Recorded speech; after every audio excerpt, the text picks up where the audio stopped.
สบายดีเดี๋ยวนี้กะ8 โมงตอนเช้าเขาก็ได้ออกมาเยี่ยมยามบ้านสีบุญเฮืองสมัยตะกี้ตอนเขายังน้อยอายุประมาณ7-8 ปีอยู่แถวนี้สิเป็นทงไห้ทงนาเบิดแล้วก็บ้านอันนี้กับบ้านนี้ก็บ่ได้มีเนาะทางหลังพุ่นก็สิเป็นอพาร์ตเมนต์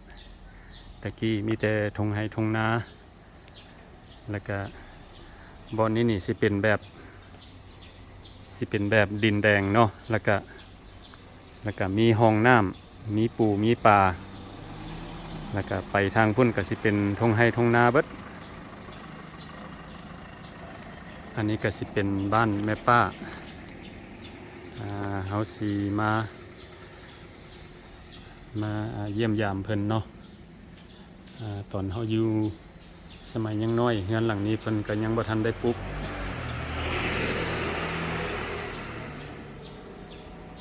ตะกี้ก็เป็นหนองน้ำอยู่นี่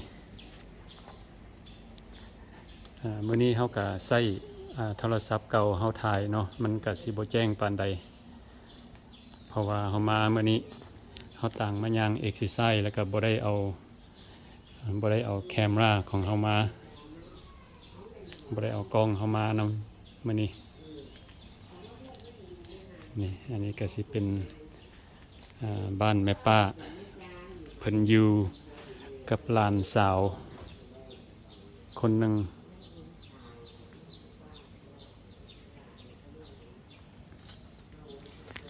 ตะกี้บ้านหลังนี้บ่ได้มีตอนเฮาอยู่นี่สมัย1982อหย่างนี้ละแล้วก็เพิ่นสิมีบ้านเฮาอยู่นี้เนาะอยู่ทางหลังนี้สิเป็นบ้านไม้หลังน้อยหลังหนึ่งที่ครอบครัวพวกเฮาอยู่แล้วก็แม่ป้าผู้ลุงเพิ่นก็อยู่นี้แล้วก็อยู่ทางหลังนี้สิเป็นหนองน้ำแบบมีปูมีปลาแล้วก็สมัยตะกี้เนาะบ้านแถวนี้สิบ่มีนี่เพิ่นสิบ่มีบ้านแถวนี้เฮาแนมไปหลังบ้านนี่สิเป็นไฮนาเบิดเดี๋ยวนี้บ้านเมืองเฮาพัฒนาหลายมีบ้านหลายหลังแล้วก็มีอพาร์ตเมนต์อย่างเกิดขึ้นเนาะนี่อันนี้ก็สิเป็นบ้านแม่ป้าที่เพิ่นอยู่สิเป็นบ้าน2 ชั้นทั้งลุมนี่สิเป็นซีเมนต์แล้วก็ทั้งเทิงนี่สิเป็นไม้แล้วก็หลังคานี่สิเป็นเหล็กบ้านอยู่ประเทศลาวเนาะส่วนหลายสิเป็นแบบนี้อันนี้ก็บ่มีอย่างหลายเนาะอันทางหลังบ้านของเพิ่นก็สิมีบอนล้างถ้วยล้างบวงแล้วก็เพิ่นก็ปลูกต้นไม้อันนี้สิเป็นต้นหมากซีดาแล้วก็อยู่ทั้งลุ่มนี่สิเป็นผักบ้งอันนี้มันเกิดแบบธรรมชาติเนาะบ่ได้ปลูกเพิ่นเอาดินมาถมแล้วก็มันมานำเรียกว่าบางเทื่อสมัยตะกี้เนาะสมัยตะกี้ก็สิเป็นป่าผักบ้งแล้วแถวนี้เพิ่นเอิ้นว่าสีบุญเฮืองป่าผักบ้งว่าซั่นแล้วก็แต่ละบ้านเนาะผู้ใดมีดินอันผักบ้งพวกนี้มันสิเกิดมาแบบธรรมชาติเลยเพิ่นบ่ได้ปลูกเห็นบ่มีลายผักบ้งเก็บไปกินกับตำบักหุ่งเนาะหรือว่าเอาไปคั่วกินคักพุ่นน่ะผักบ้งเกิดเต็มมันเกิดมาเองแล้วต้นพวกนี้เพิ่นเอามาปลูกเนาะสิเป็นต้นกล้วย เขาก็สิย่างเหยียบผักบงไปนี่แล้วนี่อันนี้เพิ่นเอามาปลูกเองนี่อันอ้อยแล้วก็ต้นหมากสีดาอันนี้ต้นหมากสีดาหมากสีดาใหญ่เพิ่นเอาถงมามัดเมียนอันกันแมงไหม้เนาะ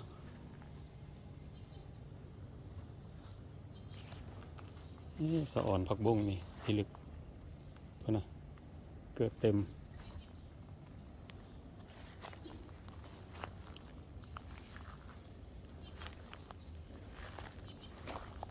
พุ่นนะสะอ่อนผักบง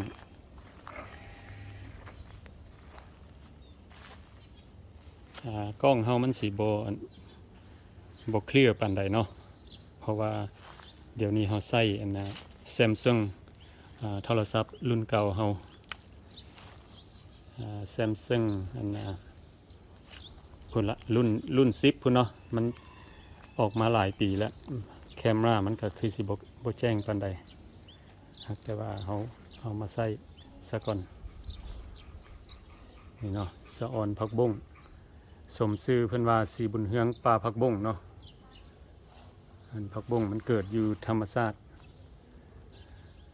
เพิ่นก็มีต้นหมากสีดาอีพิอันนี้สิเป็นต้นมะเขียบต้นมะเขียบมันกำลังเป็นหมากน้อยๆ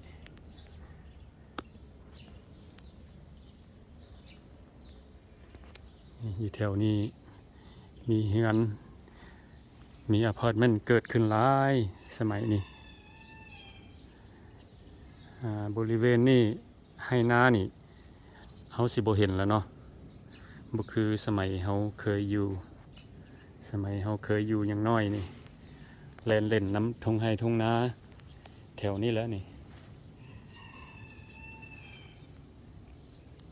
ครับสิเหยียบผักบงไปอันนี้สิเป็นต้นผักสะเม็กเพิ่นเอาไปกินกับปนกินกับลาบ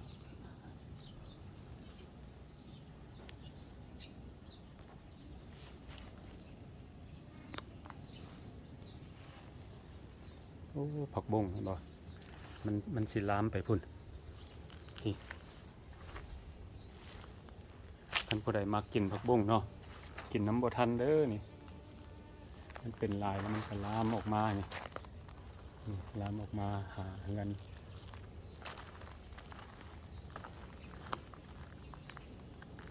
แล้วทางพี่ก็สิเป็นตู้เย็นก็สิเป็นเครื่องใช้ธรรมดาเนาะอยู่บ้านอันนั่นสิเป็นห้องน้ำเป็นห้องน้ำแล้วก็บอนอาบน้ำบอนซักเครื่อง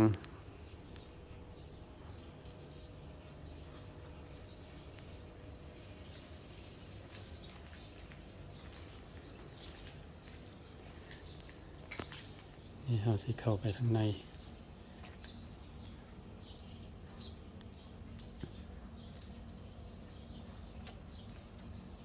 นี่เป็นสีเฮ็ดอันนี้ขันเมียนสบายดีไหมป้าเขาถ่ายวิดีโอหน่อยหนึ่งโอ้ถ่ายวิดีโอไปนะโดยเชื่อลูกโอ้สบายดีลูกมาเมื่อดีลูกเด้อเข้าไปข้างในทางเขาหาลูกหาหลานคนทุกคนเนี่ยลูกเด้อแม่ป้าเนี่ยถึงเสียอายุหนึ่งเสียแล้วลูกเอ้ยหาเกิดแม่เกิดขึ้นฮอดคือถึงสูดขึ้นเห็นข่าวตะกี้มานะว่ากันดูดีมีแรงมีสุขภาพแข็งแรงลูกเด้อแม่ป้าเฮ็ดได้อย่างนี้นะโอ้ยหยิบเสื้อค่ะหยิบเสื้อขาดหยิบเสื้อมันขาดแล้วแม่ป้าเลยหยิบโอ้ใส่อย่างหยิบนี่นะใส่เข็มก็ไม่ชอบเข็มก่อนลูกวิเศษแล้วปูเข็มใส่เข็มหยิบเอาเข็มหยิบคนเฒ่าอายุ80 ปลายเอาไปต่างประเทศบึงโลดนี่มันอันเขาซักใส่จักรแล้วมันแล้วปุ่นแม่ป้าแล้วหยิบอันด้านนี่สิไว้บ่มันขาดเลยน่ะนี่ โอ้ โดนเสียเด่น อันนี้เป็นเสื้อแม่ป้าเนาะ เสื้อแม่ป้าเขาเอาทิ่มใส่จักรแม่ป้าแล้วมันปุ้นแล้วมันจะขาด โอ้ขาดแล้วก็ยิบเอา ขาดแล้วก็หยิบเอาลูกเสียดายไม่ได้สนา บ่เอาทิ่มแล้วซื้อใหม่บ่ มีอยู่ซื้อใหม่ก็ได้นะ โอ้หักอันนี้สิได้มันเนาะ เสียดายมันลูก อืมโอ้อันแม่ป้าก็เห็นหุงอยู่เนาะ อันพอเราได้อยู่ลูก โอ้ พอเราได้ห้ามบุจะคักไปนั่นแหละพอเราได้ ข้างนี่แนมบ่อยากเห็นได้เพราะว่าอันหูเข็มหันมันหูน้อยเนาะ หูเข็มนี่หูเข็มนี่ยังได้อยู่ได้นี่นะ ได้อยู่น่ะ ได้กว่านี่ให้ไอ้บ่วงเสร็จแล้วก็แย่เข้าไปไกลๆมันก็สอดคุณสอดพี่ไปมาทางใด แม่ป้าเนี่ย แท้ ได้เฉย แย่เอาไปจะมา โอ้เฮานี่บ่ได้เฮาน่ะ อันน่ะโอ้ สายตาบ่ได้เฮา สายตาลูกอันนั้นเด้พว มั ก น ลูก หู อันนั้น น้อย ลูกใส่แต่อันนั้นเด้ใส่แต่เครื่องอันนั้นเด้ ๆโอ้หยิบ ยังแนมเห็นดีอยู่เนาะแม่ป้าอัน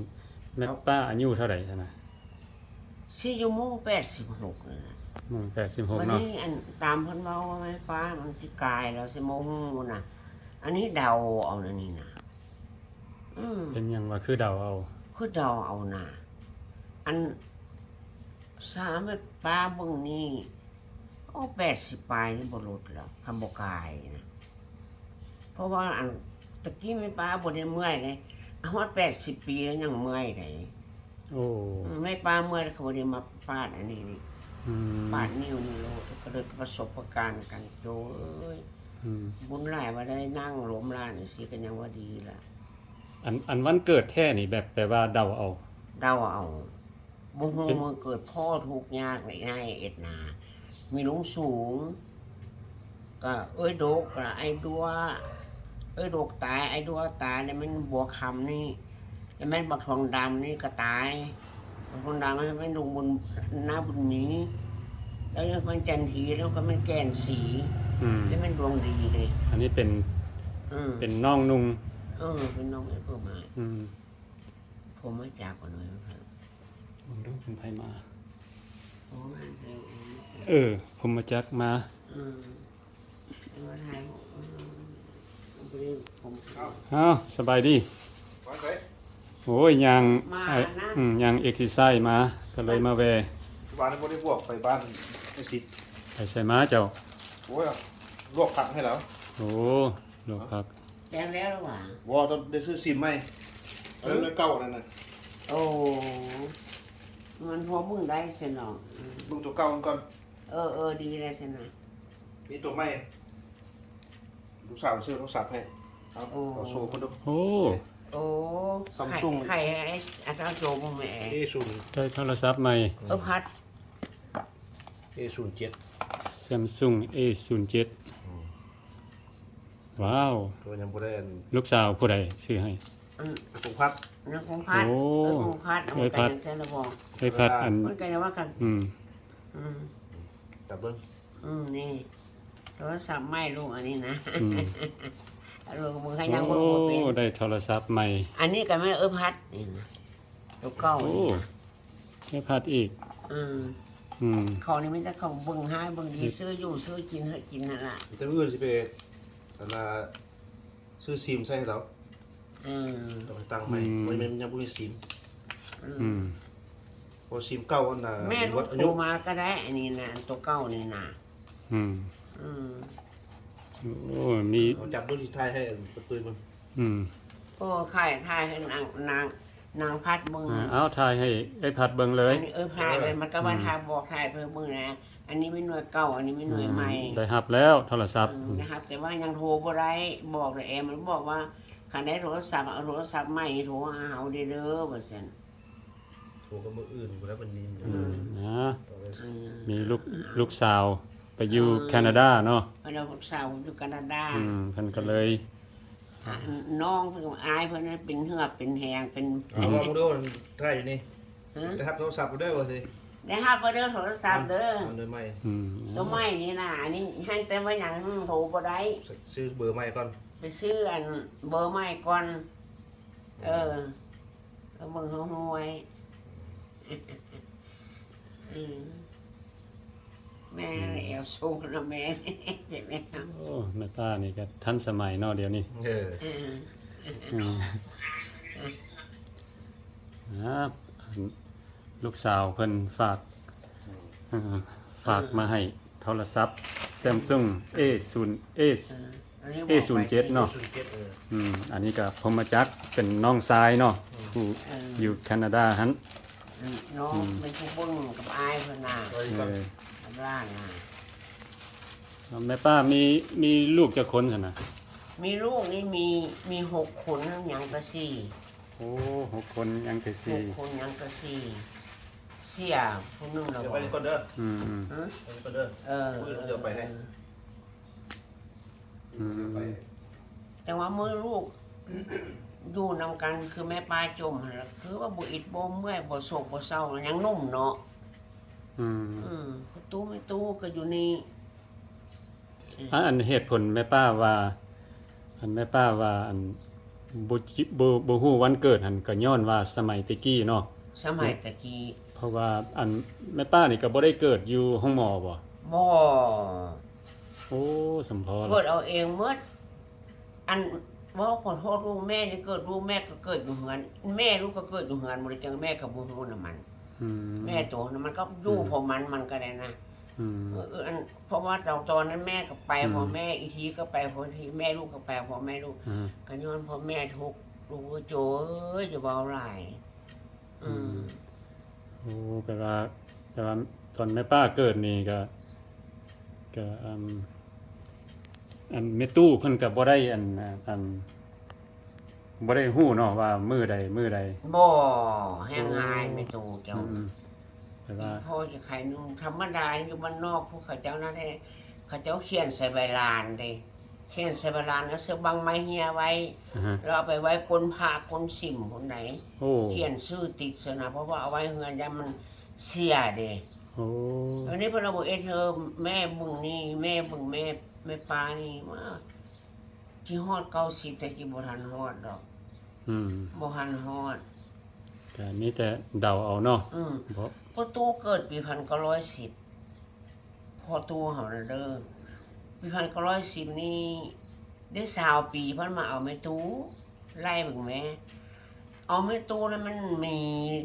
มีหลวงพ่อกันจานโลดมีหลวงพ่อกันจานแล้วก็3ปีแล้วก็มีเอ้ยดก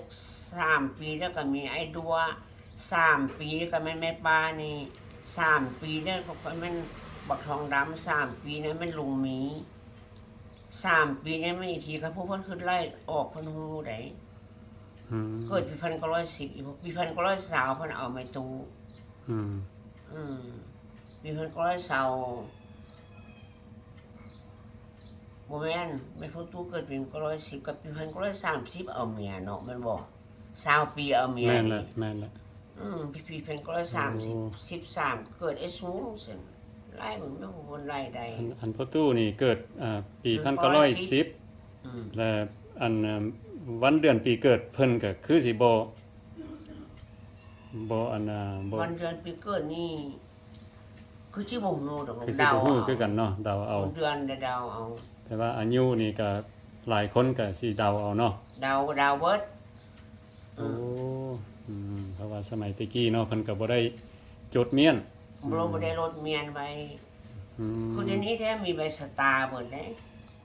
ลุงก็ชื่อได้บ่พ่อไอ้เธอมันบ่ ชื่อเฮาชื่อได้ เด้เพราะ เดี๋ยว ว่า นี้ ราชการเด้เขาเอกการนะเขานั่นเด้ เดี๋ยวนี้ทันสมัยดีละเดี๋ยวนี้ผู้ใดเกิดมาแต่ละมื้อนี่ก็ได้ ได้ ได้จดเมียนละอ่าฮะ เมียนแท้ โอ้สมัยตะกี้เนาะ เออ บ่ดี มีแต่แม่ปากอยู่ได้ไอ้เสียงเพลงนี่เกิดเดือน9ขึ้น15ค่ำวันจันทร์ปี1960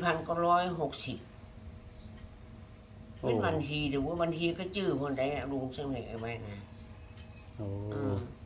บอกผมมาจากนี่เกิดวันเสาร์ พัดเนี่ยเกิดวันพฤหัสพุธแล้วเกิดวันพุธชื่อได้เท่าหันไม่ปลานะ โอ้ อืม อืมอืม แต่ว่าเดือนปีบ่ชื่อ อืมก็ยังจื้อที่จำได้ดีอยู่แม่ป้า การ นี่ กระซาถูกพอได้เรื่องชื่อเนี่ยลุงนะซ้ำนี่นะแม่ละมึงอยู่เฟซมันนะโอ้ยถูกพูดแม่บ่อยากได้โจเอ้ยใครแม่กินไปลงกินลงนั่นนะไปซะถ้ามันเลวซะมันทรมานหลานทรมานลูก อืม บ่ฮู้กินข้าวบ่ฮู้กินน้ำมันน่ะ อืม อันนี้ป้ายังเหลือมาซอกจะเอา อันพ่อตู้สั่งแม่ว่าสิเพิ่นเว้าเมื่อแม่ปาว่าเดี๋ยวนี้นี่ถ้าว่าเท่ามาแล้วย่างอย่างเก่าบ่อยากเขาสั่งลูกสั่งเตาเพิ่นบอกแม่ปาได้เดี๋ยวนี้ได้แม่นเขามีต้องหุงข้าวว่าแม่ปาดานแต่ว่ายากข้าวเหนียวอยู่แต่ว่าเขาเอ็ดบ่ได้เขาจะไปกลุ่มนึ่งนั่นสภาพอันคำว่าจะกินนี่เขาไปซื้อมาให้แม่ปาไอ้เพ่งนะ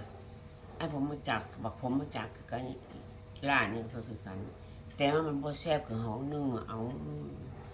เนาะเอาหนึ่งเอามันได้มีกลิ่นหอม ได้ นุ่มแล้วก็หอมเนาะ หอมได้ อันนี้ซื้อมาให้แม่ปลาแล้วจับชิ้นหยาบติดมือดูก็เลยแม่ปลาก็เลยแล้วบ่แซ่บว่าอดกินข้าวเจ้าเนี่ยโจยคันจากอะไรเนี่ยก็ไปซื้อข้าวเหนียวมา อืมโอเคแม่ป้า เจ้า โอ ลู เค กขอบใจแล้วลูกเด้อ เลย ลูกหลานดูดีแม่งบ่สุขคนนะลูกเด้อบ่หมดสุขคนแล้วก็พอแหละนางโมครอบครัวนางแดงครอบครัวนางรัตนาครอบครัว เสา ไอ้ก็ไอ้อึ้งครอบครัวไอ้แอน้อยครอบครัวกับแม่เพิ่นให้ได้เป็นห้องโฮมให้ลูกหลาน แม่เพิ่นลูกเด้อมาก็ทันได้เห็นแม่ป้าอีกแด้แม่อีโมหั่นน่ะก็อยู่ไปเสร็จแล้ว อืม ก็อยู่ดีมีแหงเด้อแกนเอ้ยน้องก็เบิ่งอยู่เฟซตลอดเด้อบอกแม่นกแดบอกแม่เขียดแดแม่นกหั่นก็เห็นอยู่ตลอดเห็นอยู่นำเฟซมันนะดีเจอนำเด้อลูกเอ้ย โอเคthank you เด้อแม่ป้า ให้บายบายน้องเด้อบายเด้อลูก โอ เด้ เค โอเควิดีโอนี้ก็ได้ออกมาเยี่ยมยามแม่ป้าอยู่บ้านสีบุญเฮืองป่าผักบงมื้อนี้เฮาก็ตั้งออกมาย่างเอ็กซิไซส์เนาะแล้วก็กลับมาเบิ่งบ้านที่เฮาเคยอยู่สมัยยังน้อยโอเคบัดนี้เฮาก็สิได้ย่างกลับไปโฮเทลของเฮาเนาะก็บ่ได้ไกลบัดนี้เฮาก็สิได้จบคลิปนี้ไว้สำนี้ซะก่อนแล้วก็ขอขอบใจเบิดทุกคนที่เข้ามาเบิ่งวิดีโอของเฮา